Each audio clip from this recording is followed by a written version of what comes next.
Fala, protagonistas! Espero que sejam todos bem. Hoje nós vamos falar sobre um vídeo que o Primo Rico postou de valuation, indicadores. Hoje está muito mais fácil para estudar do que na época de take na biblioteca. A gente vai fazer um react aqui, vamos dar os nossos pareceres. Eu ainda não assisti o vídeo, vamos ver como é que é. Tá no ponto 5, tá? Vou dar um play aqui. Tanto faz se você já conhece, se você não conhece, tá chegando agora, se você investe há muito tempo. Você vai ter que descobrir o preço de uma ação através do valuation ou através... Não é nenhuma indicação de investimento, mas é um aprendizado bem legal. Eu gosto dele, né? Ele é polêmico, mas ele ajuda um monte de gente a investir. Então vamos ver o que ele vai falar. Dos indicadores. O valuation é um modelo de cálculo que você faz para chegar no preço justo de uma ação. Ah, essa ação vale R$13. Pá, beleza. Então você... Por exemplo, a Wiz tá 7, vale 13. A Semin vale 9, a vale 100, então é o valuation, né? Quanto que você trazendo o preço que ela pode produzir, né? O valor de caixa presente. Você fez um cálculo para chegar nesse preço, tá? Até é legal, eu separei aqui, ó, para quem quer aprender sobre valuation. Esse daqui é o pai do valuation, da Modaran. Ele tem é em inglês, mas é bom para treinar o inglês, né? Todo mundo tem que saber inglês. É muito legal. Tem a playlist dele aqui que ensina, né, como fazer o valuation da empresa. Para quem quiser se aprimorar nessa parte, é bem interessante. Se a ação estiver custando 25 e você chegou no preço de 13, tá muito barato, você compra. Se você chegou no preço de 40 e a ação tá custando 25, você não compra porque tá caro. Isso aqui é o valuation. A gente não vai entrar aqui ou se aprofundar nesse vídeo. A segunda forma de você analisar uma ação é através dos indicadores. Então, basicamente, a gente vai olhar para os principais indicadores de uma ação, para entender se ela está barata ou cara comparativamente a outras. Então, por exemplo, Kaique, sei lá, você já foi pra praia? Já. Pra onde você já foi pra praia, Kaique? Eu já fui pra Ubatuba. Você foi pra Ubatuba, muito conhecida pela chuva. Muito, né? Uba-chuva. Então você tá chegando lá, aí você olha pro céu, o céu está cinza. Isso indica o quê? Vai chover. Mas garante? Não. Não garante, não é? Porque lá também já curti muita praia nublada em Ubatuba. Falando em chuva, Sanespar, Sabesp, preço de saneamento aí. Nublada. Aí você pega, você tá em casa ali, em Ubatuba, aí você pede uma comidinha no aplicativo. Aí você vê aquela foto maravilhosa, restaurante 5 estrelas, nem sei se é 5 estrelas no aplicativo, mas tem uma estrelinha lá, aí você tem vários dinheirinhos, porque é muito caro o restaurante, isso aqui indica o quê? Incrível, cara. Que a comida é incrível, vai ser ótimo. Aí chega, aí às vezes demora na entrega, pode chegar frio, então pode acontecer, né? Então não garante que a comida vai vir incrível. Os indicadores, eles indicam uma possibilidade. Então, se você vai escolher uma ação, e essa ação, ela indica, está crescendo muito, indica, tá muito barata, várias coisas como essas, elas indicam que pode ser um bom negócio comprar, mas elas não garantem. Então você tem que olhar para vários indicadores juntos. E eu vou te apresentar alguns dos principais deles. Então por que você deve analisar os indicadores das ações da bolsa? Porque eles vão te dar um cheiro. Isso é um bom negócio, você colocar o seu dinheiro lá ou não. E eu vou dizer pra vocês que eu joguei muito dinheiro fazendo esse tipo de análise. Bom, se você não me conhece, eu invisto publicamente há quase 6 anos. Tem um quadro aqui no YouTube chamado Rumo ao Bilhão. Então todo mês eu vou lá e invisto. E se você for olhar em 6 anos de investimento, quantos Rumo ao Bilhão já gravou? 68 nessa altura? 67, sei lá. São quase 6 anos, né? Você vai ver várias vezes, inclusive vídeos de 6 anos atrás, eu olhando para as ações que eu tô comprando através dos indicadores. E você vai ver que muitas vezes deu muito certo e eu ganhei muito dinheiro fazendo isso. Então eu tô te ensinando algo. Ele falou, muitas vezes dão certo, porque é normal, né? Você vai ter ali 20, 25 ações, 15 vão tá normal, pagando dividendos, 5 vão oscilar para baixo, 5 vão oscilar para cima. Isso é normal. Ter uma carteira consciente, né? Saber o que você tá fazendo, igual ele tá falando, faz parte. Mas é na média ali, entre elas, que você vai ter sua colheita. Nada é perfeito, nada é pirâmide, mas é com muito estudo e análise. Tem empresa que ainda ele investiu e ainda não subiu, igual o Barsi. Ele compra hoje para colher daqui 12, 20 anos, né? A Unipar, por exemplo. Algo que deu certo pra mim e que tá certo há muitas décadas, que a gente tá falando de princípios. Vamos lá, por que a gente deve olhar pra isso? Aqui eu coloquei 3 empresas, tá? Engie Brasil, Eneva e Equatorial. São empresas do setor de energia elétrica. Então aqui ele tem, né, o nome, o preço sobre o lucro, que indica qual que tá mais barato, negativo é ruim. Mais barato, a EBITDA, né, Earn Before Interest Tax, quer dizer, antes de descontar as taxas, tudo, o ROI, que é muito importante, que é o retorno. Você vê que esse aqui está barato, mas esse aqui é o retorno mais alto. Esse aqui não paga tanto DI. Essa ainda não começou a crescer, Eneva, né? Ela tem um probleminha de gestão. Aqui em cima você tem o código dessa empresa. Na bolsa, cada empresa tem 4 letras e um número. 4 letras e um número. E aqui são indicadores que eu vou explicar ao longo do vídeo para que você mesmo possa fazer isso aí em casa. Então eu tenho o PL, que é o preço sobre lucro. Eu tenho o EV/EBITDA, P sobre VP, ROI, Dividend Yield, dívida líquida sobre EBITDA. O que isso quer dizer? Eu vou entrar em cada um deles para que você possa ter esse super poder de aumentar suas chances de ganhar dinheiro no mercado de ações. Ou reduzir as chances de fazer grandes cagadas, como eu fiz quando eu comecei a investir. Aqui eu pintei de 3 cores. Basicamente, Não fez. Deve ser quando ele era criança, né? O verde sendo o melhor indicador, o vermelho sendo o pior indicador e o amarelo sendo o mediano. Então aqui a Equatorial tem o melhor PL. Então a gente tem, Equatorial tem o melhor PL, Equatorial tem o melhor EV sobre EBITDA, tem o melhor P sobre VP, Engie Brasil tem o melhor ROI, tem o melhor Dividend Yield e tem a melhor dívida líquida sobre EBITDA. Então veja que a gente tem um empate aqui. Se eu fosse escolher uma empresa, aqui só olhando para os indicadores, tá? Com certeza eu não olharia para a Eneva, porque ela ficou... Porque você vê que a dívida líquida, né, sobre o EBITDA ficou negativo, então... E ela não tem retorno, né? Tá dando prejuízo. Então você vê que negativo mais prejuízo. É claro que talvez faça sentido investir nela agora para o futuro, né? Esses dados são de 2012.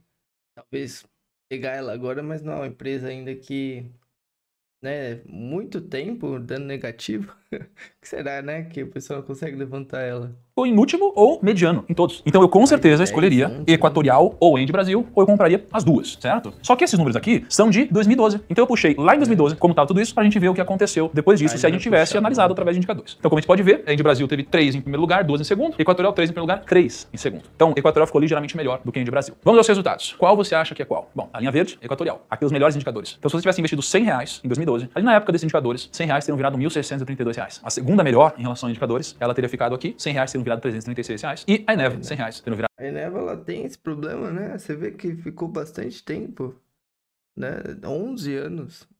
E ninguém melhora ela. Pode melhorar de uma hora para outra. Pode ser em um mês entrar lá, achar o problema, algum investidor, igual o Warren faz, ele entra na empresa e ajuda a melhorar, né? Virado R$6,39. Então eu peguei os indicadores de 2012, olhando para eles, se a gente tivesse escolhido investimentos com base nisso, o que teria acontecido? Isso. Ah, Thiago, mas isso é uma garantia de resultado? Jamais. Você nunca ouviu isso aqui no canal. Isso tudo indica. Porque pode ser que mês que vem a Eneva suba e passe todo mundo. Daí ela ficou igual o NIP. Fez 10.000%. 20 anos, 15 anos, que nem Microsoft. Ficou 15 anos. Ruim, é péssimo, vai falir. Foi uma das que criou mais bilionários, né? Assim como o céu cinza em Ubatuba, certo? Vamos lá, o que a gente deve olhar então no negócio? Kai, o que a gente quer numa empresa? Ela seja saudável. Saudável, o que é uma empresa saudável? É uma empresa que tem uma dívida saudável. Tá, então se é uma empresa que ela tem uma dívida saudável, o que mais que a gente quer no negócio? Ela lucre. Lucre. E pague bons dividendos. Pague bons dividendos, né? Beleza. Beleza, então é isso que a gente quer no negócio. Pô, você vai investir seu dinheiro numa empresa. Por exemplo, você vai abrir uma franquia. Você quer uma franquia que faça muito dinheiro, que tenha uma boa marca, uma boa reputação, que te gere retorno sobre o que você está investindo. Seja uma empresa que não está endividada, tem uma boa lucratividade. Mas também, por exemplo, as empresas assim que eu ganho um bom dinheiro, foi a Login, tava falida. A Prio, que era do Eike Batista. Então, às vezes, claro, você faz o seu patrimônio com dinheiro em empresas boas, mas às vezes, comprar empresas que estão ruins, você compra mais quantidade no momento difícil e de uma hora para outra, aqueles 1.000, 10.000 pode se tornar 100.000, 1 milhão, né? Que você quer do negócio, tá? Então aqui, o jeito que eu olho para empresas, eu geralmente separo em 5 caixinhas, tudo que eu vou buscar em termos de indicadores. A caixinha do preço, a caixinha da lucratividade, eu quero que a empresa tenha lucratividade, eu quero ver se essa empresa é saudável. Recentemente eu ia comprar uma empresa que parecia muito interessante, só que essa empresa estava muito endividada. E aí acabei não comprando. Tava lá conversando com os vendedores, adorei a empresa, olhei pros números. Eu falei, vocês têm algum passivo? Putz, a gente tem um passivo aqui, um passivo grande. Eu falei, não quero, porque tá muito complexo o negócio, né? Eu quero empresa que cresça, eu quero empresa que tenha uma boa governança corporativa. Parece o negócio do Shark Tank. Você já tá perfeito? Ah, tá perfeito. Então a gente investe você. Eu adoro, eu e a Cheirosa, a gente adora o Shark Tank, mas os caras só investem em coisa perfeita, né? Ah, tem dívida, tem um passivo alto? Não. Vou por aqui, ponto 7, tá? Porque não tenho muita paciência. É isso que a gente quer na empresa, né? Porque se eu pegar um negócio que é bom e pagar muito caro, pô, não faz sentido também. Eu preciso pagar um preço bom. Então eu amo um iPhone. Pô, vou pagar R$1 milhão no iPhone? Pô, não. Uma legenda aqui também, vamos ver. Vai ajudar. Ah, não tem. Ah, tem. Não vale a pena. Então vamos lá. Para o nosso bem, cada caixinha dessas tem indicadores. Ou seja, tem alguns indicadores que nos indicam se o preço está bom, indicadores que nos indicam se essa empresa tem lucro, lucratividade interessante, se ela está endividada. Se tiver muito rápido, é só você pôr na sua tela aí velocidade slow, 0,25, 0,5, que ele fica mais devagar, tá bom pra você? Que aqui eu já conheço tudo, vamos ver. Tá saudável financeiramente. Se essa empresa tem crescimento, se o lucro cresce. Então vamos ver aqui, então é o PL, né, o dividend yield, no quesito dele, lucratividade, o ROI, dívida líquida, o lucro é muito importante, crescer o lucro, ter uma margem, que nem hoje as pessoas abrem a empresa para ganhar 20%, Você fica aí todo dia indo na sua empresa. Claro que você cresce o equity dela, que aí sim você ganha dinheiro, mas às vezes é melhor investir nas ações. Ou pagar 5 milhões de estudo, faculdade, medicina e para ir fazer plantão, essas coisas. Às vezes é melhor investir e viver de renda. E se a empresa é bem gerida ou se os sócios, os executivos da empresa estão alinhados com a gente. Vamos entrar em cada um então para te ajudar para que no próximo ano você faça bons investimentos. Kaique, qual desses 5 você acha que é mais importante? Desses 5? O duro é quando tem isso daqui e acontece igual a Americanas, uma fraude contábil.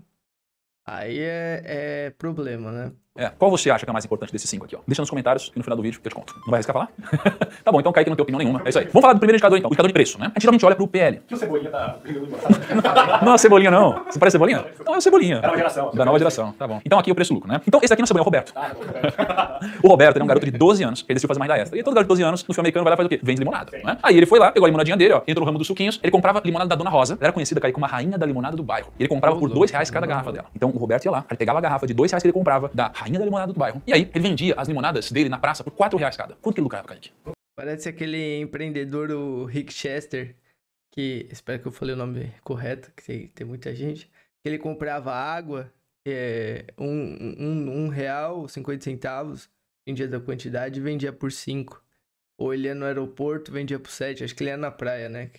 Cada lugar que você vai, a água é diferente o preço. No supermercado é 2, na praia é 5, no aeroporto é 8. Se for aqui é dólar, $8, né? não saudável, né? Ele pegava uma por R$2 e ele vendia por 4. Ah, ele vendia uma... É difícil, né? Não, ele Calma. vendia uma Quer calcular? Alguém pega a calculadora pro Kaique? Alguém pega a calculadora pro Kaique, por favor? R$2 de lucro. R$2 de lucro, tá bom. Aí tinha um talento muito grande. E aí ele vendia 10 garrafas por dia. Quanto você lucrava por dia? 20. R$20, Kaique? Apertando você pode, a pessoa fica esperando. R$20, Kaique, tá certo. E aí um ano, a gente tem 52 finais de semana, porque ele estudava, Roberto. Só trabalha final de semana. Aí ele pegava aqui, nos finais de semana, que eram 52 finais de semana, vezes 2. Caramba, o Roberto tá bem, ele tem já uma arquibancada aqui, tem um espaço no parque pra ele, só pro Roberto. O Roberto é empreendedor. Que eram 2 dias, sábado e domingo. Então ele tinha 104 dias trabalhando. Cara, olha só, não tô incentivando a exploração não, tá? Mas assim, só pra gente... A ideia é a brincadeira do cálculo aqui. Aí beleza, a gente tem aqui 104 dias trabalhados, ele fazia R$20 de lucro por dia, logo ele tinha R$2.080 de lucro por ano. Compreendeu? Beleza. Só que ele tinha uma amiga, a Clarice, era amiga dele, e ela tava interessada no projeto porque ela era empreendedora, a Clarice aqui. Ela queria ser uma sócia do Império das Limonadas. E ela perguntou pro Roberto, por quanto você me venderia metade desse negócio? Audaciosa. Quem foi, cara? 12 anos. 12 anos assim, ambiciosa, cara. Você não era assim com 12 anos? Eu era mais ou menos assim. Mas aí, beleza. Aí o Roberto pensou, cara, peraí, meu negócio, quanto que vale meu negócio? Meu negócio vale pelo menos 10 vezes o lucro que ele tem. E aí a Clarice argumentou, porque ela tinha 12 anos, ela era desenrolada, né? Aí ela falou assim, pô, tem muito risco envolvido no seu negócio, Roberto. Eu aceito pagar até 4 vezes o lucro do seu negócio. Aí o Roberto, um cara negociante, ele chegou e falou, bom, beleza, então não vai ser nem 4 vezes nem 10 vezes, vai ser 7 vezes o lucro. Logo, o PL do negócio de limonadas é de 7 vezes, entendeu? Ou seja, a negociação aqui é 7 vezes o lucro. O lucro era o lucro de R$2.080. Então, como o negócio lucrava R$2.080 por ano, quanto que ele valia? 14 mil. Claro, você montou um negócio, você criou o negócio do zero, ó, North American Stand. Legal, né? Fez tudo, criou clientela. Aí tá funcionando. E aí você vai vender pelo mesmo preço, não faz muito sentido. Então é isso que as empresas fazem.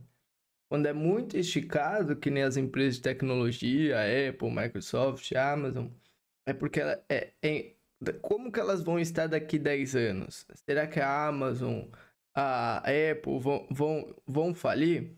Não, né? Então é isso que é o PL, né? O preço sobre o lucro. Então o lucro é 2.000, 7 vezes 2.000. R$1.560. E para Clarice se tornar sócia do negócio, ela precisaria comprar 50% do negócio por R$7.280. Um dinheiro que uma criança de 12 anos com certeza tem. Né? O exemplo tá bem real, né? Poxa, então você entende a lógica desse negócio? Vamos lá, o segredo ele não tá somente em comprar boas empresas, mas em comprar boas empresas por bons preços. Já dizia Charlie Munger, braço direito do Warren Buffett. Então tem que... Poxa, ele faleceu. Um dos melhores investidores que amava ele. Faz parte. Jovem, 99 anos. Mas foi jovem. Você vê que o cara viveu bem, né? Ele poderia comprar remédios para tentar ficar mais vivo, né? Mas com tanto livro que ele leu, ele aprendeu que é uma passagem a vida, que a gente tem que aproveitar e seguir o rumo natural. Digamos eu.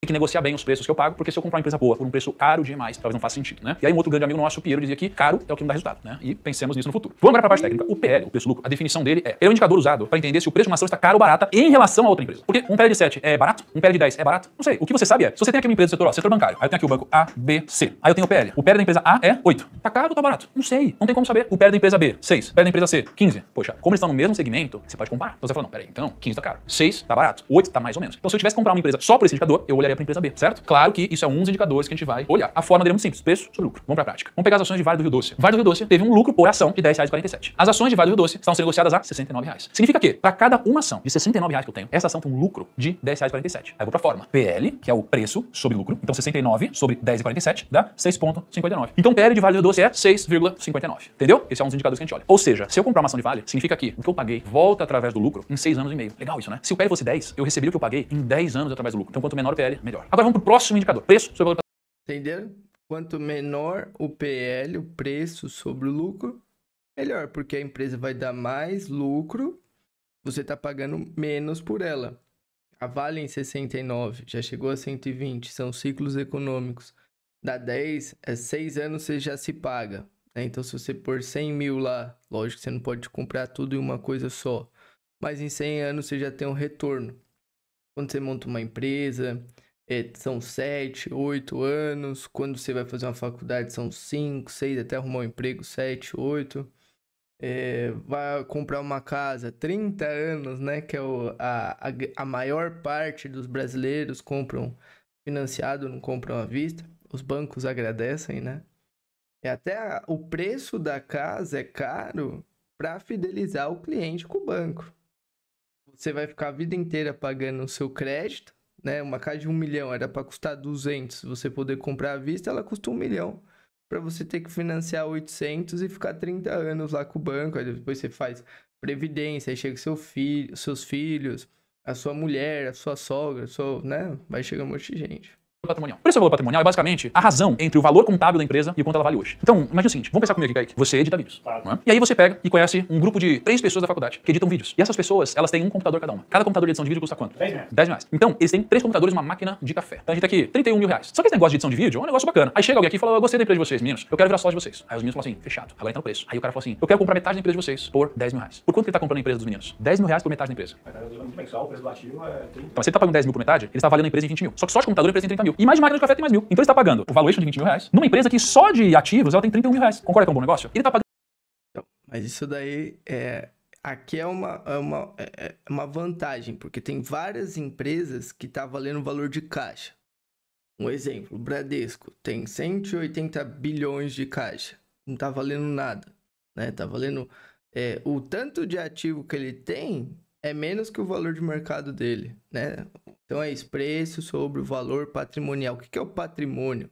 São as casas, os computadores, os terrenos, tudo daquela empresa. Às vezes a empresa ela tá em todo lugar do Brasil, tem um patrimônio enorme e está valendo menos que isso. Tem várias empresas, principalmente do varejo, né? Pagando menos do que a empresa vale só de ativo, fora que a empresa gera resultado. Então, um preço sobre valor patrimonial, se ele estivesse pagando 31 mil na empresa, o preço sobre valor patrimonial seria 1, justo. Se ele tá pagando menos do que 1, pô, também não vai ter negócio. Então a lógica do preço sobre valor patrimonial é você fazer um bom negócio. Quanto menor, melhor. Então vamos pegar um exemplo real aqui. Eletrobras, valor patrimonial por ação, R$48. Então se você pegar todo o patrimônio da Eletrobras, ele está valendo em R$48,29. Só que o preço da Eletrobras na bolsa está em R$34,84. Uai, se a forma é preço sobre valor patrimonial, 34 aqui ó, sobre 48,29, logo o preço sobre valor patrimonial é 0. Ele falou, você não pode só olhar isso, né? Por que o pessoal não está comprando Eletrobras? Não, é uma excelente empresa, pode trocar o FGTS para o futuro vai ser muito bom, né? Porque o FGTS não rende nada. Então você ter uma ação no setor perene, tranquilo, e uma baita ação comprando mais barato, faz sentido, né? 0,72. Então imagina o seguinte, Kaique, se o valor patrimonial por ação, que era R$48, ele fosse R$100 e eu continuasse pagando o mesmo preço na ação, R$34, é melhor ou pior pra mim? É melhor. Porque eu tô pagando a mesma coisa por algo que vale muito mais. Agora, o valor patrimonial é 48. Vamos supor que o preço da ação tá R$100. Piorou ou melhorou? Piorou. Porque eu tô pagando mais do valor patrimonial. Não significa que não vale a pena, porque a empresa tem a geração de caixa dela que é importante. Mas se eu fosse olhar só sobre a lógica de ativos, poxa, é melhor quanto mais baixo eu pago o preço sobre o valor patrimonial. Vamos lá. Dividend yield. Dividend yield é o din-din, é a parcela do lucro que a empresa vai distribuir por ação que você tem. Então, o dividend yield é o indicador que mede a quantidade de lucro líquido que é distribuído para o acionista. Quanto mais lucro que vem no seu bolso, melhor, certo? Então vamos lá. Vamos olhar aqui para transmissão pós. Paulista. TRPL4. Olha só. Aqui você tem, ó, juros sobre capital... Em dividendo, o pessoal me pergunta bastante quando começar. Eu comecei com 10, 20 reais. Tinha época que eu ganhava, pro meu começo, 15 anos atrás, eu ganhava R$1 de dividendos. Depois foi para 10, 100, 1000, 10. Você vai crescendo conforme o tempo. Só que você tem que colocar na sua cabeça que quanto mais quantidade você tiver, dinheiro faz dinheiro. Então você tem que, aos poucos, colocar uma meta no seu caderno de 10 anos, 20 anos e guardar constância e disciplina todos os meses para alcançar. Próprio dividendos, 700 milhões, beleza? E a gente tem aqui, ó, ações ordinárias 200 milhões, mais preferenciais 400 milhões, então a gente tem 600. Então, a ordinária é aquele final 4, a PN é o final 3, né? Ou quando você vê uma ação com final 11, quer dizer que tem a ordinária, que é de votação, e a preferencial, que é recebimento de dividendos, preferência de recebimento de dividendos.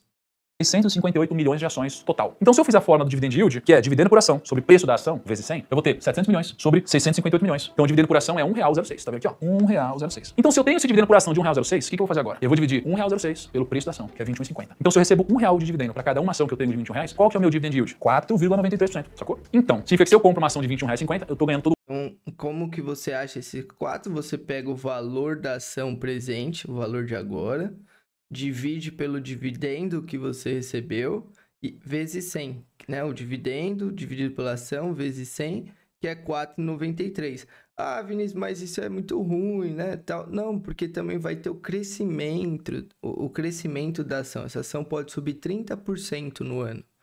Já aconteceu várias vezes. Pode demorar, pode cair também, claro. Mas a tendência é melhorar. Né? A gente está vendo que ela gera caixa, que ela tem um valor de patrimônio maior do que o preço que ela está. Então, a tendência no longo prazo é ela subir. Todo ano, caso não mude o cenário, R$1 no meu bolso. Então, a cada 21 ações que eu tenho, eu ganho mais R$21, que eu posso comprar mais uma ação completa só com os dividendos e aumentar o efeito bola de neve no outro ano. Kaique, se eu receber R$2 de dividendos por ação, mantendo o preço, é melhor ou pior? Melhor. Melhor. Por quê? Porque quanto mais, melhor. Tem certeza? Sim. Tem, né? Se o preço da ação subir e o dividendo se mantiver, melhor ou pior? Piorou. Se o dividendo for 50 centavos, melhor ou pior? Pior. Pior, beleza. Então, quanto maior o dividendo, melhor. Se o dividendo por ação subir para R$2, o que acontece com o dividend yield? Sobe ou desce? Sobe. Sobe por quê? Porque vai ser R$2 de 21 vezes 100. Vai subir. Muito boa, Kaique, é isso aí. Quanto maior o dividendo, maior a relação do dividendo ao preço que você paga, logo maior o dividend yield. Beleza. Depois vamos pro Return on Equity. Esse daqui é provavelmente um dos melhores indicadores, mais importantes. Só que também um pouco mais difícil de entender. Imagina então que eu vou num stand de lançamento comprar um apartamento. Quanto é um apartamento aqui no Brasil? Legal. São Paulo? É, não tão legal assim. 700 mil, vai. 700 mil. Aí eu vou lá no lançamento e aí eu... Um apartamento de 50 metros em São Paulo custa 700 mil. É um absurdo. Isso daqui dá 6, 7 mil por mês, né? Tem que pensar bem. Se você quer ter uma energia de ter crédito ou você quer ter uma energia de ter investimento, você vai se sentir bem tendo que pagar, né? Talvez mudar a região, trabalhar online. A gente tem que ir se adequando. O ser humano, ele é adaptativo. Então, a gente tem que se adequando ao momento que a gente vive. Antigamente, os nossos pais, avós, bisavós, falavam que era muito bom ter casa. Ainda é ter terreno, ter casa. Só que hoje existe muito conhecimento, fácil acesso para aprendizado. E já tem FIIs. Na época do meu avô, bisavô, não tinha os fundos imobiliários, não dá para investir nos Estados Unidos. Hoje é mais fácil, né? Então a gente tem que se adequando ao momento que a gente vive. Talvez os meus filhos, eu vou ensinar ele a ter ação, tudo vai nascer, vai ter, mas já vai ser um outro momento. Talvez ele vai investir no banco da realidade virtual do Matrix, né? É um modo de dizer, só para pensar. E o brasileiro não tem grana pra comprar vista, né? Então eu dou uma entrada de 30%. 7, 14, 21. Então, 210 mil. Eu dou uma entrada de 210 mil. E aí eu financio o restante que eu não tenho dinheiro. Então eu vou financiar 490 mil. Se você pergunta pra alguém que comprou esse apartamento aqui, quanto de patrimônio você tem? O que a pessoa responde?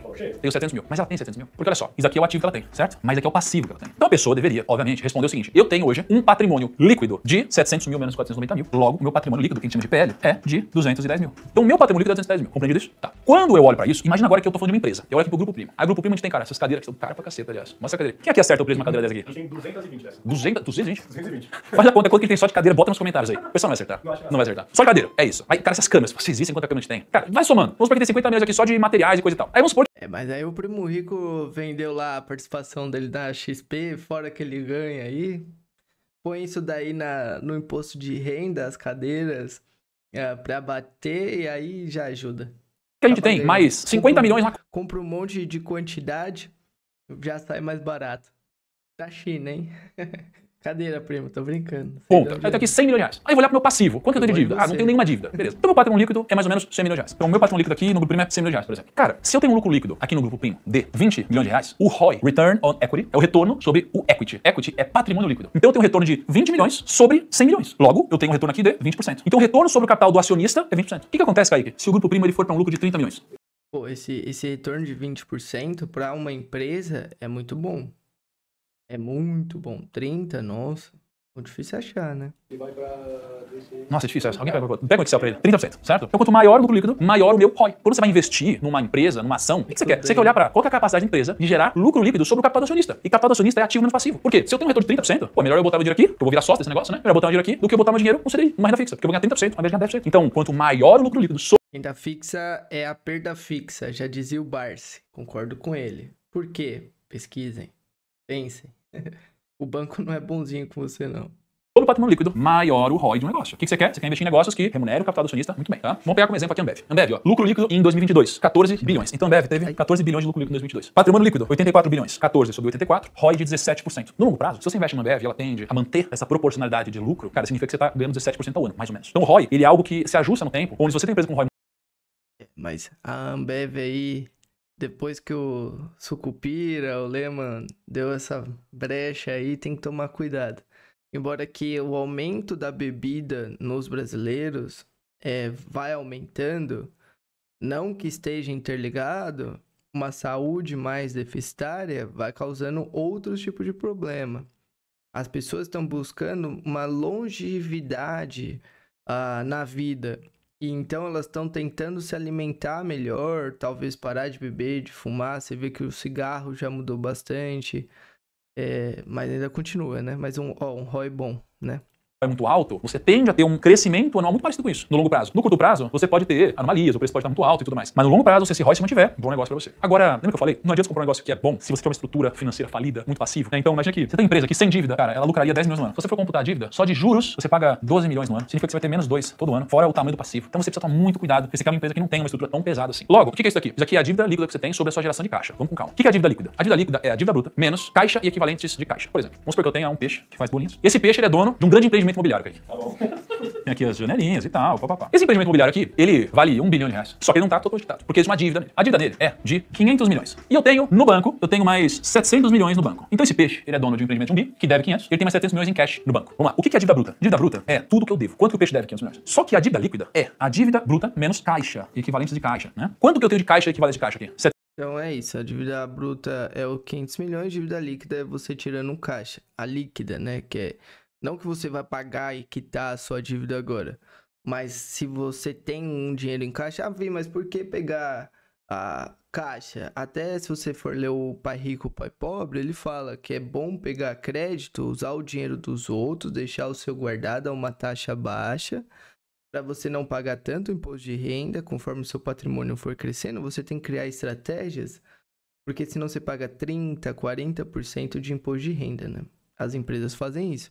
Ela fica com caixa, até os fundos imobiliários, que eles não podem se alavancar, então eles ficam com caixa, pegam um crédito, eles podem quitar o crédito, mas fica com caixa para alguma oportunidade. 700 milhões que é o que eu tenho no banco. Então, a minha dívida líquida é a minha dívida bruta, que seria ali 500 milhões, menos o que eu tenho de caixa, ou seja, menos 700 milhões. Então, nesse caso, o peixinho, ele tem uma dívida líquida de menos 200 milhões. Ou seja, dívida líquida é menos 200 milhões. Quando você vê dívida líquida negativa, o que significa? Você tem mais dinheiro no caixa do que dívida. Então, para eu saber o quanto uma empresa está alavancada, eu vou ter dívida líquida, é isso, sobre geração de caixa, que é EBITDA, lucro operacional, basicamente, né? Em dito isso, a gente vai agora para um exemplo real. Toda empresa na bolsa, com raras exceções, não tem dívida, tá? Dívida não é ruim. O que é ruim é dívida ruim. Cheque especial, sei lá, rotativo do cartão, essas coisas são ruins. Mora e etc. Agora, juro bom, cara. Você tem que pegar. Tá vendo? Dívida não é ruim. Dívida, quer dizer... tem gente que pega para comprar uma Ferrari. Você vai tirar foto com a Ferrari? Você vai alugar a Ferrari? Não. Então é uma dívida ruim. Já uma dívida boa é quando você pega para investir, para crescer o seu negócio, é uma taxa mais baixa. Que é até o que o Roberto Kiyosaki fala no Pai Rico, Pai Pobre. Porque você consegue aumentar o retorno sobre o seu capital. Então eu pego uma dívida a 6% ao ano e eu tenho um ROIC, né, um retorno sobre o meu capital investido de 30%. Pô, tem que pegar dinheiro emprestado. Seria burrice não pegar. Então vamos pegar aqui a Taesa. Taesa, ela tem uma dívida bruta de 8,1 bilhões. Aí ela tem de caixa equivalente de caixa, ela tem 1 bilhão. E a dívida líquida dela é 7,1 bilhão. Ou seja, ela deve 7 bilhões de reais. Loucura? Bom. Quanto que é o EBITDA dela? 1,9 bilhão. Então, pra gente fazer esse cálculo, eu vou botar dívida líquida sobre EBITDA, logo 7 bi sobre 1,9 bi, dívida líquida sobre EBITDA, 3,7 vezes. Ou seja, eu tenho a capacidade de quitar a minha dívida em 3,7 anos. Ou seja, estou relativamente... Tá tranquilo? E a tendência da Taesa é continuar crescendo. Claro que ela tem que tomar cuidado que um erro, alguma coisa acontece, aí ela não consegue quitar. Igual na nossa vida, você pegar um crédito, você parar de trabalhar, já mudou sua realidade. Agora, você ter um dinheiro, pegar o crédito, vai pagando tranquilo, vai trabalhando. Então, você aumentou o seu patrimônio, né? despreocupado. Uma empresa, na minha concepção, tá? Eu não investiria com raríssimas exceções numa empresa que tem mais de 3 vezes o seu lucro operacional em dívidas. Então, talvez eu não olharia pra Taesa. Porque ela tá quase em 4. Então imagina assim, Kaique. Se o EBITDA da Taesa diminui pela metade. Putz, então minha dívida continua igual. O que eu aprendi no grupo primo é o seguinte, cara. Top line, que é receita, você bota o que você quiser. É um machismo. Bottom line, né? Ou seja, custo, cara, assim, o que você botar é garantido que você vai gastar. Então, uma empresa, se você bota o resultado que você acha que você vai atingir, não é certeza que vai acontecer, mas o custo é. Porque você garantiu contratação de pessoa, ferramenta, etc. Por isso é tão complicado essa relação. O mundo é muito incerto. Então, se por acaso o EBITDA diminui pela metade, cara, você vai fazer 7 bi sobre mais ou menos 1 bi. Aí a relação de dívida líquida sobre EBITDA vai ser 7 vezes. Aí meu coração vai ficar machucado, né? Então, é claro que existem casos e casos, né? Mas quanto menor essa relação... O que ele tá dizendo aqui, que pode ser que o dinheiro que ela pegou com a contratação pode dar muito certo, o gestor for o melhor do mundo e ela subir muito, ou ele for o pior do mundo e ela cair e falir, né? Muito difícil uma empresa falir, mas... Melhor. Aí, Thiago, e se esse indicador ficar negativo? Isso pode indicar que a empresa tem mais caixa que dívida. Porque lembra, se a dívida líquida der negativa, é que eu tenho mais caixa. Então, se eu tiver menos 100 sobre um número positivo qualquer, o número vai dar negativo. Significa que eu tenho mais caixa. Uma empresa de tecnologia é mais difícil, né? É mais difícil. Então, isso é muito legal que aí falou. Nem todos os indicadores são recomendados de serem utilizados em todos os setores. Tecnologia, às vezes, tem pouco ativo. E aí, cara, como você vai ver o retorno sobre o valor patrimonial? Difícil, né? O grupo primo mesmo tem uma relação diferente de geração de caixa pelo nosso ativo. E aí, CAGR lucro. O que é o CAGR lucro? É crescimento. Você quer uma empresa que cresça. É isso que você quer. Você quer que cresça para que ela deixe seus resultados cada vez melhores. CAGR lucro é assim, ó. Pega a Movida, por exemplo. Empresa de aluguel de carros, que inclusive eu tenho na carteira do 1 bilhão. Em 2022, o lucro líquido dela foi de 556 milhões. O lucro líquido dela em 2018 foi de 159 milhões. Então, vamos lá. Eu tenho aqui 4 períodos, tá? Final de 2018 para 2019, 2020, 2021, 2022. Então, eu vou fazer 556 milhões sobre o valor inicial. Movidinha. Eu tenho uma tese, né, de locadoras, eu adoro, eu ganho bastante com a Unidas, agora virou Rent 3. Aqui na Austrália, nos países desenvolvidos, o setor de aluguel de carro é muito bom. O pessoal não costuma comprar muito carro e sim alugar. E a gente tem um delay, o Brasil tem um delay para os países desenvolvidos de 10 anos. Você vê que o preço de um Kild vale 80 mil. Então não fica viável comprar ele. Às vezes alugar o carro faça mais sentido, né? Elevado a 1 sobre 4, tá? 1 sobre 4, menos 1. Isso aqui vai dar um valor de mais ou menos 36%. Significa que essa empresa cresceu num juro composto anual de 36%. Então, todo ano cresceu 36%. CAGR é Compound Annual Growth Rate. Composto anual crescimento taxa. Então, é o crescimento composto anual de taxa. De 36% ao ano, mais ou menos. Você quer uma empresa que tem um CAGR alto. Porque às vezes, se você olhar pro PL, o PL vai parecer muito caro. Só que você tem que olhar para quanto essa empresa cresce. Quer melhor uma empresa com um PL um pouquinho mais caro, que cresce muito, ou uma empresa com um PL muito baixo, que não cresce. Depende do seu horizonte de tempo. E aqui, tem uma coisa muito interessante, que é o seguinte. Imagina que você vai investir numa ação que é listada na bolsa. E aí, você pode perguntar pro CEO dessa empresa. A Movida cresceu 36%, parabéns pra Movida e é isso. Não, pô, é uma empresa muito boa, né? E é isso. Cresceu 5 anos, 36%. Se ele está comprando ou vendendo ações da própria companhia. Importante. Isso é legal. Agora imagina se ele não pudesse mentir, Kaique. Nossa. Porque isso é lei. Sempre que alguém, um executivo da companhia, ele negocia ações da própria empresa, da qual ele trabalha, da qual ele tem um conflito de interesse, porque ele tem informação privilegiada, ele é obrigado a reportar isso aqui pra CVM, que é a polícia do mercado financeiro. Então imagina que a gente vai investir, eu posso olhar e ver se os executivos estão comprando ou vendendo ações. Se eles mesmos, que têm mais informação que a gente, estão comprando, eu vou olhar pra isso e falar, ué, isso aqui é um bom indicativo, né? Se eu olhar pra eles estão vendendo, eu falo, eles estão vendendo? Você tem mais informação do que eu? Claro que isso aqui não garante nada. Às vezes é uma pessoa normal, quer comprar uma casa, quer viajar, quer fazer uma coisa legal, ela pode vender ações. Mas, se ela tá comprando, significa que ela aposta no futuro da companhia. Então você pode seguir todo esse racional, vou deixar aqui na descrição do vídeo, tá? Para que você possa saber o que o pessoal tá fazendo. Então olha só, isso aqui é um documento que você consegue acessar, onde eu tenho, ó, acionista controlador, aqui ó, outubro de 2023, está aqui comprando 137 mil ações a 36,34 no valor de 5 milhões. Cara, eu sei exatamente o preço que ele pagou. Depois ele comprou mais, depois ele comprou mais, depois ele comprou mais. E no total ele comprou 2.700.000 ações ao preço médio de R$34. Ó. Foi caindo e foi comprando. E desembolsou aqui uma baita grana, muita grana. Então não deixem de consultar se os acionistas, controladores, né, os executivos estão comprando ou vendendo ações. Não basta analisar indicadores isoladamente. É verdade, porque tem vezes que o controlador ele começa a vender as ações. Vai fazer um lucro, às vezes recompra depois na baixa. Mas é igual ele falou, né? CVM, o Conselho de Valores Mobiliários do Brasil, dá pra acompanhar. Que nem o chefe lá da Pets, o CEO da Pets, que me fugiu o nome dele agora, ele tá comprando as ações da Pets. Quer dizer que ele tá indicando pro mercado que estão baratas. E não basta analisar indicadores de empresas sem compará-las entre si. Então, para a gente finalizar o estudo de caso, eu peguei aqui 3 empresas, Copasa, Sabesp e Sanepar. Então, eu peguei os indicadores que a gente passou hoje. Então, se eu fosse olhar para isso, basicamente, Copasa tem 4 indicadores em primeiro lugar, 2 em segundo. A Copasa é legal, só que o patrimônio dela é um pouquinho mais alto. A EBITDA um pouquinho, né? O ROI um pouquinho, a coisa maior. Você vê que as 3 não são ruins, né? Essa aqui só tá mais cara que ela foi privatizada ou vai ser privatizada, se ninguém burlar. E é um setor de saneamento que vai ter um investimento até 2030 de 30 bilhões, 300 bilhões, não, acho que é 30 bilhões até 2030. Porque o saneamento no Brasil, por incrível que pareça, falta as pessoas não tem, né? Metade da população não tem o saneamento básico no Brasil, né? Você vê que tá bem atrasado. E é um setor que vai crescer bastante aí. Diga já Sabesp que subiu bem aí com a alta com a privatização. Igual falou, a Copel vai ser privatizada, bateu a máxima histórica, né? A Sabesp está em último em quase tudo. Então, se a gente for escolher alguma ação, a gente, obviamente, daqui não garante nada. Mas ela já foi a primeira. É que ela foi privatizada. Se falar, a Sanepar vai ser privatizada. Vai subir aqui também. Nada, mas eu iria me aprofundar na análise em Copasa, depois de Sanepar. Sabesp eu deixaria por último. Então, PL quanto menor, melhor. Dividend yield quanto maior, Porque ela já foi privatizada. melhor. PSOVP quanto menor, melhor. Retorno sobre capital acionista, ROI, quanto maior. Aconteceu isso, né? Eu tô dizendo, aconteceu essa alta ali porque ele tá deixando de ser 15 vezes, porque o pessoal acredita que já saiu as pessoas encostadas e vai agora focar em melhorias, em focar em trabalho para dar lucro. Melhor. Dívida líquida sobre EBITDA quanto menor, melhor. Lembrando de que pode ser negativo. E o CAGR lucro quanto maior, melhor. Então os indicadores, como o próprio nome diz, indicam, não determinam. E cuidado ao levá-los ao pé da letra. E fica aqui. Muito obrigado pela sua audiência nesse vídeo. Espero que tenha te ajudado a tomar melhores decisões daqui pra frente. E aqui eu deixo 2 convites para você. Primeiro, Bem legal, né? Então é isso aí, protagonista. Espero que vocês tenham gostado. Deixe aí no comentário, compartilhe com alguém. Eu deixei umas ideias no meio do vídeo para vocês pensarem. E comenta aí se você gosta de alguma empresa, se você segue indicador, se você é fundamentalista, se você é grafista. Comenta aqui, deixa um like e mande para os seus amigos. Tamo junto, valeu, protagonistas!